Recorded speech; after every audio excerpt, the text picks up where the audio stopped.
paz.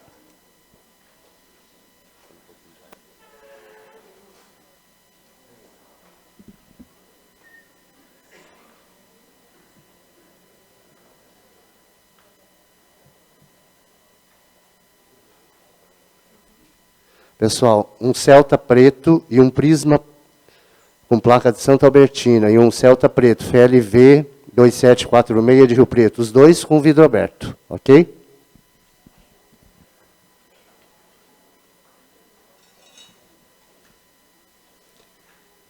Bom dia a todos. Que Jesus, nosso divino amigo, a figura central desse nosso encontro nesta manhã, possa nos abençoar e nos trazer sempre a sua paz. O Novo Testamento é um livro atualíssimo. É um livro que nos traz ensinamentos, mensagens, a vivência dos apóstolos com Jesus, que parece corresponder ao nosso dia a dia. Sempre parece haver uma mensagem atual neste livro que vem de encontro às nossas necessidades, respondendo a perguntas, questionamentos, aliviando os nossos corações.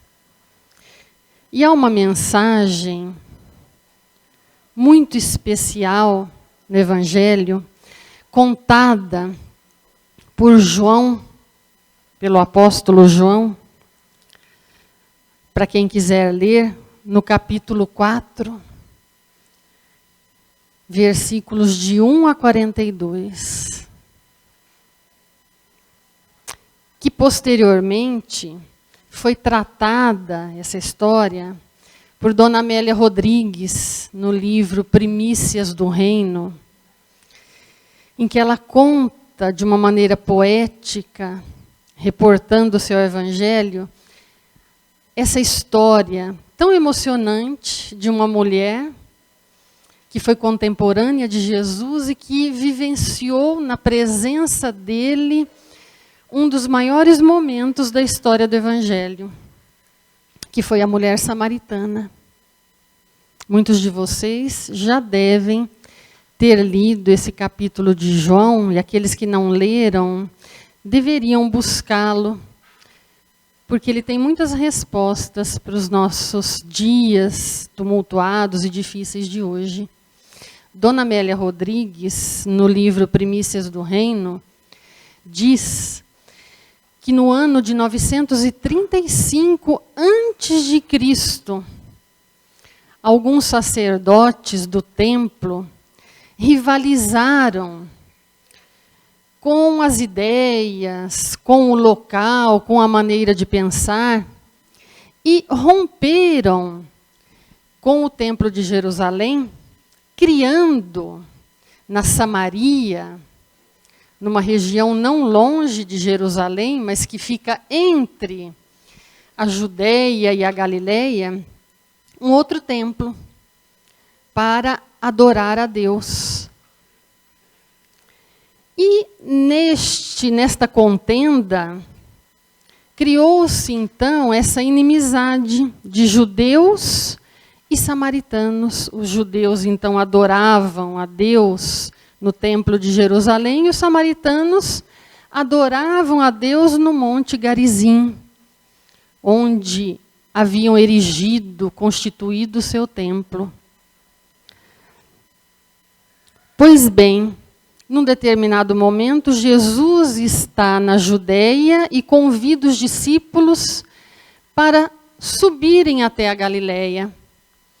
Eles deveriam, nesse percurso, andar 50 quilômetros, diz Dona Amélia Rodrigues. Mas Jesus não usa o caminho geral, comum, usado pelos judeus, como diz Dona Amélia Rodrigues, pelos nascidos de Judá, que para sair da Judéia e ir até a Galileia, não passavam pela Samaria, porque ali haviam inimigos. Eles então contornavam o caminho pelo Rio Jordão e subiam então até a Galileia, mas Jesus usa de um caminho diferente. Jesus entra na Samaria.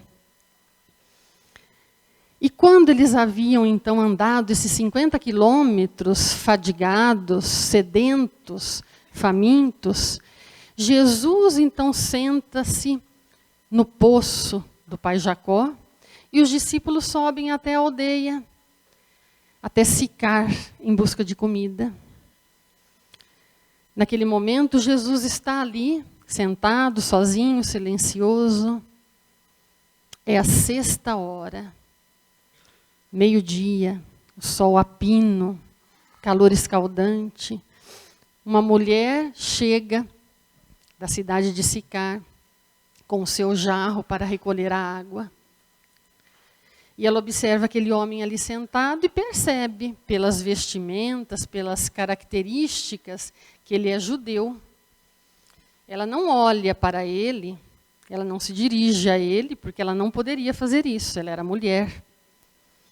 Ela, então, esgueira-se pelo poço, joga o seu jarro, recolhe a sua água e apressa-se a sair. Quando ela está pronta a sair, ela ouve: dá-me de beber. E ela se espanta com aquele homem pedindo a ela de beber. Porque nos costumes da época, mesmo os homens com seus familiares nas ruas jamais se dirigiam, e sobretudo a mulheres, filhos, esposas.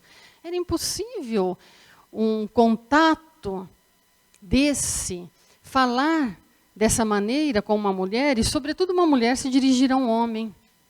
E ele pede a ela: dá-me de beber. E ela, com o seu íntimo tumultuado, angustiada pelas suas dificuldades e necessidades do dia a dia, espantada com aquele judeu que lhe dirige a palavra, lhe diz: como pode tu, que és judeu, dirigir-te a mim, que sou mulher e samaritana?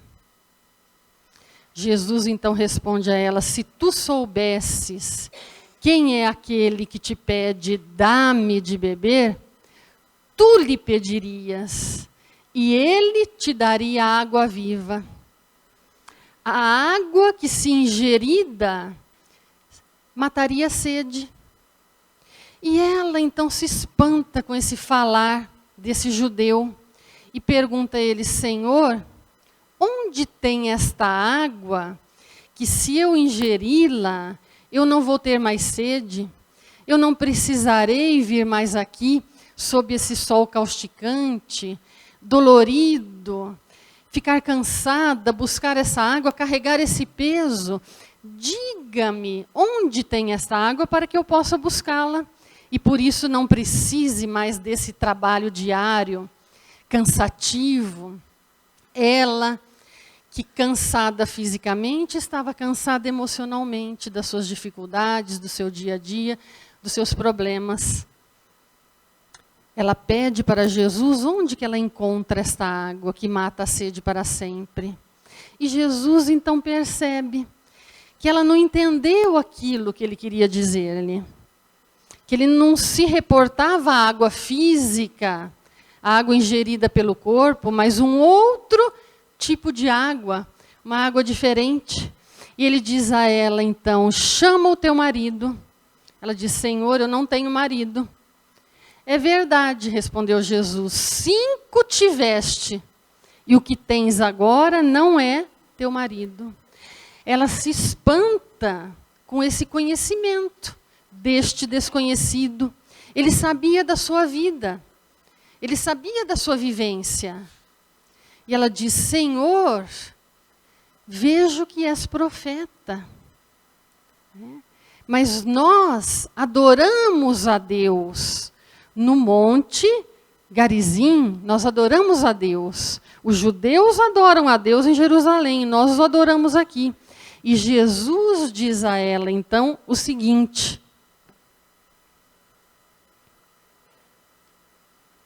a hora vem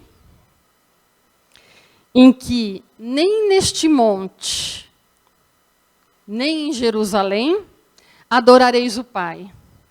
Vós adorais o que não sabeis, nós adoramos o que sabemos, porque a salvação vem dos judeus. Mas a hora vem, e agora é em que os verdadeiros adoradores adorarão o Pai em espírito e verdade, porque o Pai procura a tais que assim o adorem. A mulher fica espantada desse dizer de Jesus. E como Jesus é aguardado, já desde o Velho Testamento, é anunciado o Messias, ela diz: Senhor, nós aguardamos a vinda do Messias, esperamos que ele venha. Onde ele está? Ele já veio? Ele está entre nós? E Jesus então diz à mulher de Samaria: eu o sou, eu que te falo. A mulher, naquele momento, reconhece que Jesus é o Messias prometido. Ela se regozija, ela está feliz com a presença do Messias que está ali à sua frente. Diz Dona Amélia Rodrigues: a mulher está conquistada, porque num determinado momento ela não percebeu que ele, falando com ela, estava dizendo que tinha vindo trazer duas mensagens. Uma mensagem de reconciliação e uma mensagem de consolação. Mas naquele momento em que ele se revela como profeta, que ele entende a sua vida, que ela reconhece que diante dela está o Messias prometido, ela está conquistada, diz Dona Amélia Rodrigues. Ela sobe até a cidade, conta para os seus que ele está ali, eles vêm até o poço de Pai Jacó, levam Jesus até a cidade, onde Jesus permanece alguns dias com eles, falando do reino de Deus. Esta mulher, a mulher de Samaria, foi a primeira para quem Jesus se revelou como enviado, aquele que veio trazer a água viva, a água que mata a sede das pessoas necessitadas. Essa mensagem, que tem muito mais coisas no Evangelho, João conta com detalhes, Dona Amélia Rodrigues também disserta poeticamente esta passagem tão maravilhosa do Evangelho, tão consoladora e tão reconciliatória, nos leva a fazer uma pergunta: o que isso tem a ver com os nossos dias de hoje? O que a mulher samaritana, que encontrou Jesus há 2000 anos, e que com ele teve um diálogo, e que percebeu e reconheceu que ele era o Messias, e para quem ele se revelou como tal, e ela acreditou, e foi até a cidade, e mudou toda uma estrutura de pensamento, de atitude, o que isso tem a ver com os nossos dias? O que isso tem a ver comigo, no meu dia a dia, na minha família, no meu trabalho, no trato com o semelhante, sobretudo na minha dor interior, na minha dificuldade individual, no problema que eu estou vivenciando agora na minha vida? O que isso tem a ver comigo? Dona Amélia Rodrigues diz que a primeira mensagem de Jesus é a mensagem da reconciliação. E Jesus, no seu Evangelho, não cansa de falar da reconciliação.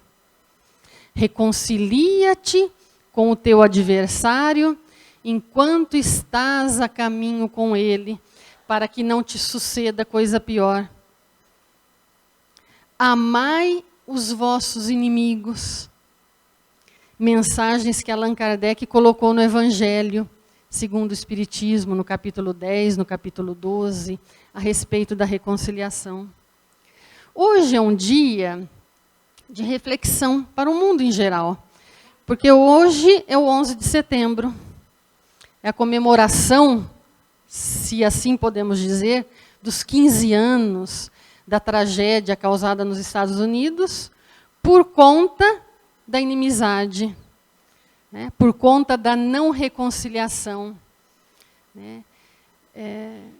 Muitas pessoas morreram naquele momento num momento específico, que desencadeou, depois disso, outras tragédias que vêm acontecendo no mundo, por causa da inimizade, por causa da falta de perdão. Jesus fala no Evangelho da reconciliação. Jesus faz mais do que isso. Jesus mostra como deve ser feita a reconciliação. Ele entra na Samaria, ele dirige-se ao chamado inimigo, para que a contenda, a disputa, a discórdia, seja cessada, não exista mais. Para dizer que o sentido da vida não é a inimizade, que o sentido da vida é o perdão, é o esquecimento das ofensas. Sejam as ofensas quais forem. Não existem ofensas maiores ou menores que não possam ser perdoadas. Toda ofensa deve ser perdoada. Toda reconciliação deve ser efetuada de parte a parte. Se tens alguma coisa contra teu irmão, deixa a oferenda no templo, vai, reconcilia-te, volta e oferece a oferenda. Senão não tem sentido. Senão não vale. Se não for feito com amor, com disposição, não vale. Muitas vezes, nós vivemos com pessoas diariamente e nós as suportamos. No trabalho ou em casa, nós convivemos com essas pessoas, muitas vezes porque somos obrigados a suportá-las, outras porque faz parte de todo um mecanismo do qual nós não conseguimos nos afastar. Nós as suportamos, nós não as amamos e muitas vezes nós lhes desejamos algum mal para que elas aprendam. Não é assim que muitas vezes nós pensamos? Precisa acontecer alguma coisa com aquela pessoa para ela aprender. Precisa acontecer um mal para que ela aprenda. Do mal vem o bem. Nós nos justificamos muitas vezes na doutrina espírita, na lei da reencarnação, que vai punir. Né? Muitas vezes nós, como espíritas, pensamos ou dizemos, deixa ela vai reencarnar. Quando ela reencarnar, ela vai aprender. Como se nós fôssemos os julgadores, nós fôssemos a lei. Como se a lei fosse punitiva, como se a lei fosse de ódio, como se Deus houvesse criado a reencarnação para que a pessoa fosse punida, para que ela pagasse. E nós encontramos no Evangelho, no capítulo 12, Amai os vossos inimigos, a mensagem belíssima de Allan Kardec, que ele nos explica esse amor ao inimigo. Porque nós pensamos muitas vezes, como eu vou amar aquela pessoa que me fez tanto mal? Aquela pessoa que me enganou? Aquela pessoa que me traiu? Como eu vou amar aquela pessoa que eu sei que não me quer bem? E que se eu fizer alguma coisa boa para aquela pessoa, ou eu abraçá-la, trazê-la para o meu convívio, ela vai me trair novamente, ela vai me apunhalar. Como lidar com isso? E Allan Kardec, num dos capítulos mais belos do Evangelho, começa dizendo assim, se o amor ao próximo é o princípio da caridade, amar aos inimigos é a sua aplicação mais sublime, porque essa virtude constitui uma das maiores vitórias conquistadas sobre o orgulho e o egoísmo. Amar o inimigo. Mas como eu faço para amar aquele que está no meu coração, como aquele que não está no meu coração? Porque eu amo o filho, eu amo a mãe, eu amo o pai, mas aquele com quem eu tenho a contenda, seja no campo doméstico, seja no campo profissional, como eu vou amá-lo? E Jesus pede para que amemos aos nossos inimigos. Mas Allan Kardec vem nos socorrer nessa lição, explicando esse sentido do amor. Esse sentido da tradução dessa palavra, por não haver outra palavra que nos mostre um sentido mais compreensível, mais ao nosso nível. E ele diz que é verdade que não se pode ter para aquele que nós chamamos inimigos o mesmo amor, o mesmo carinho que se tem para um amigo. É uma lei física de atração e repulsão de fluidos, ele diz aqui. A chegada de um amigo causa no coração um abalo de alegria e felicidade que a chegada do inimigo não causa. Né? Quando, genericamente, hoje, no 11 de setembro, nós pensamos naqueles homens que entraram no avião, sequestraram aqueles aviões e os levaram contra aquelas torres, que sequestraram aquelas pessoas dentro do avião, que sofreram imensamente, os familiares, toda uma população, né, para chamar a atenção, para punir o inimigo. Nós olhamos esses homens com um coração diferente do qual nós olhamos aqueles que pereceram. As vítimas têm o nosso carinho e o nosso amor. Os verdugos, os assassinos, esses não têm o nosso carinho e o nosso amor, mas têm o carinho da misericórdia divina, que pensa de uma maneira diferente. Porque a lei da misericórdia é a fatalidade da evolução. Todos vão evoluir. Aquele que é o verdugo, que é o carrasco hoje, ele está no coração divino da mesma maneira que está um Francisco de Assis, que está um Francisco Cândido Xavier, que estão espíritos elevados, porque a fatalidade é a lei da evolução. Então, a reencarnação não tem como medida a punição, mas o aprendizado. Então, é a lei da reconciliação. Mas esta violência da humanidade, em que faz com que os países dentro do nosso globo terrestre sejam inimigos, uns atacando outros, pessoas morrendo pelo caminho, perecendo, numa crise imensa em que se encontra esse planeta nosso de expiação e prova, num momento difícil de reencarnações complicadas e tudo mais, é uma crise geral. Mas e a nossa crise individual? Porque o amigo deveria ser, muitas vezes, o filho, o pai, a mãe, o irmão. E muitas vezes, o inimigo é o filho, é o pai, é a mãe, é o irmão. Que tem a sua guerra particular dentro do lar. Os corações tumultuados, angustiados, como estava o coração da mulher da Samaria, angustiado, tumultuado, precisando de auxílio, precisando de uma resposta, dentro dos lares. Irmãos que não se conversam, pais e filhos que, por um motivo normalmente banal, pequeno, insignificante, perdem a amizade, deixam de se encontrar, deixam de se ver, não querem contato, porque alguma coisa abalou essa amizade.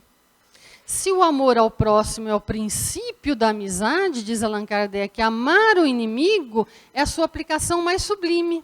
E muitas vezes aquele que era o nosso amigo dentro do lar torna-se o nosso inimigo, com o qual nós devemos reabilitar os votos de amizade. Porque não adianta então ir ao templo, fazer a oferenda, se a inimizade dentro do coração continua. Ah, mas ele não quer, o outro não quer. Né? Se o outro não quer, o problema é do outro. Joana de Ângeles diz, seja você aquele que ama. Se o outro não ama, o problema é dele. Se você não ama, o problema passa a ser seu. Né? Se você fez tudo para a reconciliação, o Evangelho diz, seu coração está tranquilo, seu coração está apaziguado. É a lei da reconciliação. É a lei de Jesus, que ele vem pedindo já há mais de 2000 anos, para que nós sejamos felizes, para que o coração se tranquilize. Mas, além da reconciliação, também a mensagem da mulher samaritana vem mostrar a lei da consolação. Nós precisamos ser consolados. O Evangelho nos traz este consolo do começo ao fim. Porque nós perdemos entes queridos no nosso dia a dia. Nós sofremos doenças no nosso corpo físico, transitório, as mais variadas, que a própria medicina, muitas vezes, não consegue identificar o motivo. Sofrimentos físicos intensos, dores de toda sorte, imensas. que fazem parte da nossa vida, do nosso estágio evolutivo, nós sofremos esses problemas físicos. Ao lado disso, nós sofremos os problemas emocionais, esses entes que se vão, pessoas amadas, queridas do nosso coração, que deixam um vazio, que deixam uma porta aberta, uma vontade muitas vezes de acompanhá-las, de encontrá-las, de estar com elas, que causa sofrimento. Sofrimentos de toda ordem, sejam profissionais e outros tantos, que fazem com que busquemos essa consolação. Fazem com que busquemos, através da religião, através das igrejas, das casas espíritas, dos locais que tocam o nosso coração e com os quais nós nos identificamos, a consolação de que precisamos. Porque nós sofremos. E só o coração individual de cada um sabe o que sofre, como sofre, o que acontece dentro de si. Como a mulher samaritana vivenciava esse sofrimento, porque ela havia tido 5 maridos e um naquele momento ela tinha que não era o seu marido. A representação desse marido, né? 5 coisas tivemos na vida, 5 possibilidades, 5 atos errados, talvez pudéssemos ter praticado, e o que praticamos agora é ilícito, não faz parte da lei. Estamos vivendo fora da lei, vivendo com dificuldade, muitas vezes tendo atitudes que sabemos que é erradas, que ouvimos, mas continuamos naquelas atitudes. E a mensagem consoladora vem nos dizer que nós somos espíritos imortais, que aquele que morreu, aquele que se foi, que a doença transitória, que a dificuldade de agora é passageira, faz parte desse momento. O Evangelho vem dizer que isso passa, como tudo passa na vida, para que nós possamos crescer, muitas vezes através da dor, mas uma dor sem revolta, uma dor sem rebeldia para o nosso crescimento. Aí Jesus vem falar da água viva. Aquele que estiver com sede, venha até mim e beba, disse ele num outro momento ao doutor da lei Nicodemos. Aquele que beber dessa água, do seu interior brotarão torrentes de água viva e a sede vai passar. Ele disse à mulher samaritana que ele era a água viva, que essa sede, essa fome de entendimento, esse sofrimento que parece que não passa, que tem vontade de torturar internamente, tem um remédio, que é a água viva. Ele é a água viva, ele vem trazer a resposta, ou as respostas, para as dores do dia a dia. Aquele que buscar nessa água vai conseguir matar a sua sede, vai ter o coração apaziguado. Aí vai poder amar o inimigo no sentido de não lhe querer mal, como diz Allan Kardec, não opor dificuldades à reconciliação, desejar ao outro todo o bem que ele poderia ter e não desejar que ele tenha uma reencarnação em que ele sofra para que ele aprenda. A lei compete isso, não a nós. Estar ao seu lado em caso de necessidade, mesmo ele sendo inimigo, para que nós possamos, assim, apaziguar o nosso coração. Como a mulher samaritana apaziguou o seu coração no momento em que ela compreendeu que Jesus era o Messias enviado. E ela, então, foi conquistada por aquele coração que está tentando nos conquistar, nos tirar da angústia, do sofrimento. Mas, para isso, nós precisamos, como recomendou Jesus à mulher, adorar a Deus em espírito e verdade. Adorar a Deus em espírito e verdade. Os judeus adoravam a Deus em Jerusalém. Os samaritanos adoravam a Deus no Monte Garizim. Mas a verdade é que o Messias viria pelos judeus, ele disse a ela, porque Jesus era judeu. E ele não deveria ser Deus adorado em Jerusalém, ou no Monte Garizim, ou em algum lugar físico. Deus deve ser adorado em espírito e verdade. Caibar Schutel diz que adorar a Deus em espírito e verdade é fazer a vontade de Deus. E fazer a vontade de Deus, para nós é muito difícil. Fazer a vontade de Deus é muito difícil. Deus, para nós, na nossa condição espiritual aqui, exige muito de nós. Ele pede que nós perdoemos, esqueçamos as ofensas. Né? Ele pede que nós vivenciemos o Evangelho no nosso dia a dia, que nós façamos da oração o nosso caminhar, que nós encontremos no outro semelhante, o próximo, não importa quem ele seja. Ele traz a mensagem do homem samaritano também, que é socorrido por alguém, que, tendo caído no meio do caminho, do homem samaritano que socorre, que tendo visto um homem caído no meio do caminho, não quis saber quem era aquele homem, se ele era um ladrão, se ele vinha de um lugar, de um produto, de dificuldades, ele viu que era um homem e socorreu. Então, adorar a Deus em espírito e verdade é fazer o bem, não importa quem. Isso, para nós, é muito difícil. Na nossa condição de espíritos, que estamos tentando compreender, e que, muitas vezes, olhamos e observamos atitudes de um Francisco Cândido Xavier, de um Francisco de Assis, mas de tantas pessoas incógnitas no mundo, desconhecidas, as quais nós observamos atitudes de esquecimento das ofensas, atitudes tão cristãs, e nós ficamos abismados com o poder de perdão e de esquecimento, ainda é difícil. Adorar a Deus em espírito e verdade é ter dentro do coração essa vontade de querer crescer. É saber que erramos, mas que queremos conquistar a verdade, que queremos encontrar esse Jesus no nosso dia a dia, que a mulher samaritana encontrou, que ela teve no seu coração, nos seus atos, na sua disposição de aguardar e de olhar para ele apesar de tudo, ela teve a vontade de querer saber o que ele queria dizer, e ela teve um encontro pessoal com ele. Um encontro pessoal com Jesus que modificou a sua vida.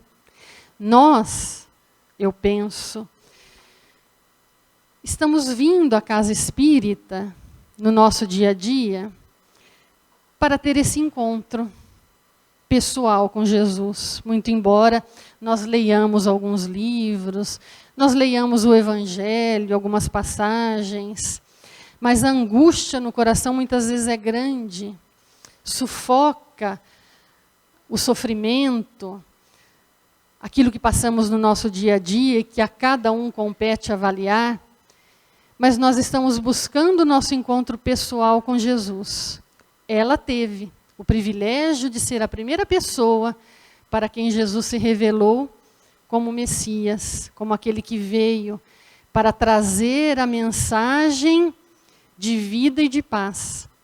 Alguns outros personagens do Evangelho também tiveram esse privilégio. Como, por exemplo, Pedro, que foi um apóstolo, que conviveu com Jesus. No momento em que Jesus estava sendo sentenciado, no paço de Pilatos, ali estava Pedro, angustiado, desesperado com a prisão de Jesus, e num determinado momento alguém o reconhece e diz: este é seguidor daquele que está lá dentro. E Pedro, naquele momento, na angústia do momento, diz: não, eu não sou. É o momento da negação, ele o nega 3 vezes, como diz o Evangelho. Após negá-lo 3 vezes, conta o Evangelho, Pedro senta-se nas escadarias e chora copiosamente. Depois desse choro, dessa dor, dessa angústia, ele se levanta, enxuga suas lágrimas e vai dar a sua vida por Jesus. Talvez o encontro pessoal verdadeiro de Pedro com Jesus tenha sido naquele momento em que ele chora copiosamente e doa a sua vida a Jesus. Maria Madalena também teve o seu encontro com Jesus.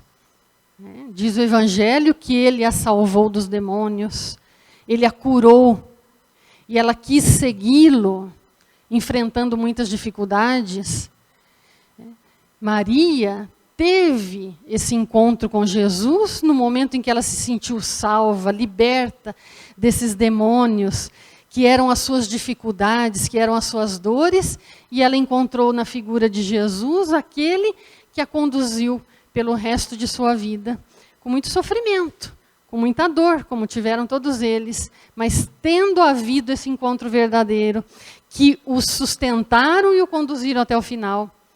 Poderíamos dizer que Zaqueu também, o cobrador de impostos, o chamado pecador, o chefe dos cobradores de impostos, o publicano, também teve o seu encontro com Jesus, não é? Naquele momento em que ele ficou sabendo que Jesus passaria por Jericó, e ele foi então até o encontro de Jesus, subiu na árvore para poder ver Jesus, e Jesus, quando passa sob a árvore, olha para cima, não é assim? Visualiza Zaqueu ali na árvore. Já pensou se fôssemos nós, Zaqueu?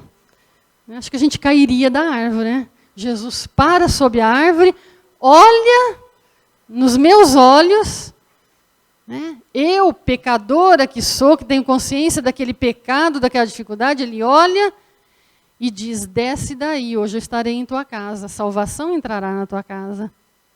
Zaqueu desce correndo, vai para casa, abre as portas para receber Jesus. Naquele momento, Jesus entrou no coração de Zaqueu. Foi um encontro pessoal, íntimo, verdadeiro com Zaqueu. Ele subiu, mas ele precisou descer também. Nós elevamos o nosso poder mental, a nossa capacidade, muitas vezes através da oração, do esquecimento das ofensas, mas nós precisamos descer novamente. Nós precisamos reencarnar, nós precisamos estar aqui, porque aqui é o embate, aqui é a luta, aqui é o contato da mãe com o filho, dos cônjuges, dos irmãos que precisam descer da árvore e estar aqui para o perdão das ofensas, para provar da água viva, para entender esse reconhecer e amar, adorar Jesus em espírito e verdade. E Zaqueu fez isso.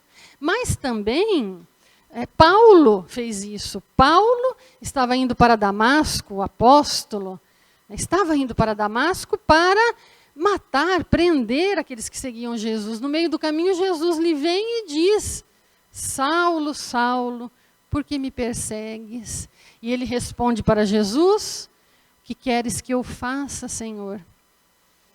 Que é a resposta que muitas vezes está na nossa garganta, prestes a sair. O que queres que eu faça, Senhor? O que eu preciso fazer para entender, para compreender, para me modificar, para beber dessa água e me sentir aliviada, me sentir tranquila? Como eu faço para te adorar?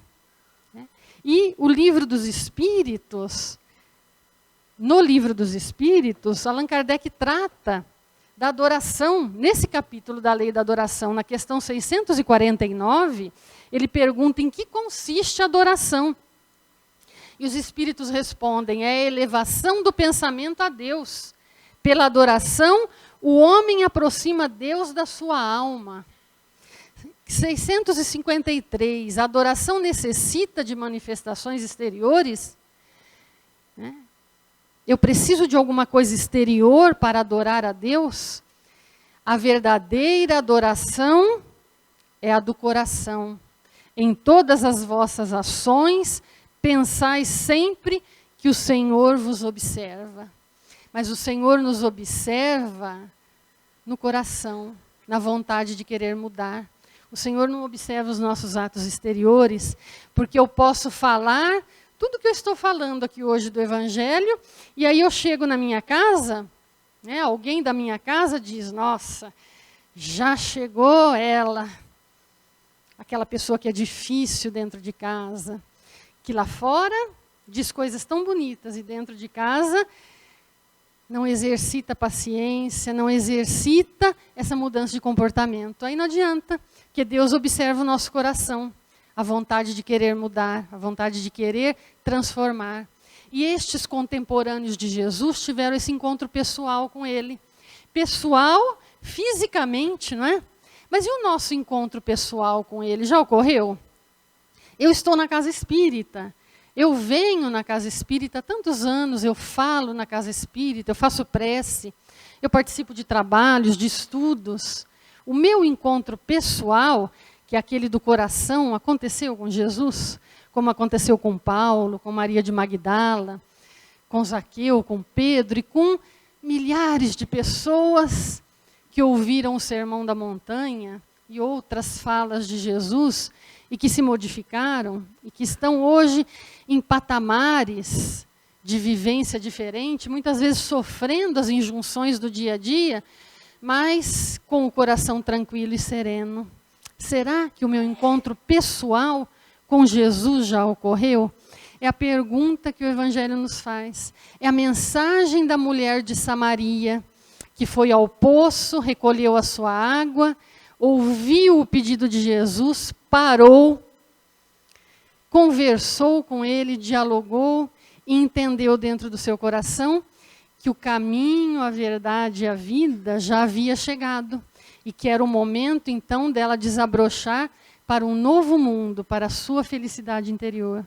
Que possamos nós beber dessa água, que essa água possa fazer parte do nosso dia a dia, sem dogmas, sem rituais, sem necessidades exteriores, que são absolutamente desnecessárias, mas que o coração possa estar em contato com o alto, que possamos chegar dentro do lar e ter o nosso contato com os nossos, nosso abraço, nosso beijo carinhoso, a nossa palavra amiga, que possamos chegar no trabalho e vivenciar aquele trabalho, seja ele qual for, com carinho, com vontade, entendendo o semelhante e procurando amá-lo na medida em que o nosso coração vai crescendo para entender a grandiosidade deste amor. Que ele nos abençoe e que nos dê muita paz.